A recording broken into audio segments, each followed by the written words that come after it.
என்னோட நேம் ஷோபனா. நான் இங்கே அருப்புக்கோட்டை பிபியில் வந்து ஜாயின் பண்ணி படிச்சுட்டு இருக்கிறேன்.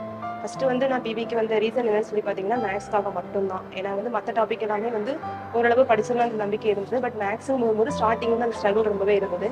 ஆனால் இங்கே வந்ததுக்கப்புறம் பார்த்தீங்கன்னா மேக்ஸ் வந்து ஒரு பேசிக்ன்றது வந்து நமக்கு தெரியல. ஸ்டார்டிங்ல இருந்து இப்போ வரைக்கும் வந்து சார் வந்து நல்லா சொல்லி கொடுத்தாங்க.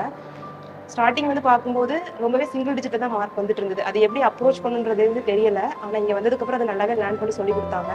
அது இல்லாமல் ஒவ்வொருத்தவங்களையும் இண்டிவிஜுவலாக வந்து சார் வந்து நல்லாவே நோட் பண்ணி யார் யார் என்ன மிஸ்டேக் பண்ணுறாங்க, எந்த நேரத்தில் மிஸ்டேக் பண்ணுறாங்க வந்து ஸ்டெப் பை ஸ்டெப்பாக எங்களுக்கு சொல்லி கொடுத்தாங்க. அது இல்லாமல் வந்து ஷார்ட் டைமில் இப்போ மேக்ஸ்ன்றது அதுக்காகவே நம்ம எக்ஸாம் வந்து நிறைய டைம் எடுக்கலாம். ஆனால் குறிப்பிட்ட டைமில் எப்படி முடிக்கணுன்றது வந்து ஈஸியாகவே சொல்லி கொடுத்தாங்க. இப்போ ஒரு 25 கொஸ்டின் கொடுக்குறாங்க அப்படின்றது டெஸ்ட் இல்லாமல் வீக் அண்ட் வீக் செக்ஷன் வச்சோ மென்டார் செக்ஷன் வச்சோ ஸ்பெசிஃபிக்காக எங்களுக்கு ஒவ்வொருத்தரும் என்னென்ன மாதிரி டாபிக் வந்து நீங்கள் வீக்காக இருக்கீங்க, என்னென்ன படிச்சா அதில் மார்க் வரும்ன்றதை இம்ப்ரூவ் பண்ணி சொல்லி கொடுத்தாங்க. என்னை பொறுத்த வரைக்கும் நான் இங்கே வந்து ஜாயின் பண்ண அப்புறம் மேக்ஸ் வந்து நான் வந்ததை விட இப்போ வந்து அது நல்லாவே இம்ப்ரூவ் ஆயிருக்குது.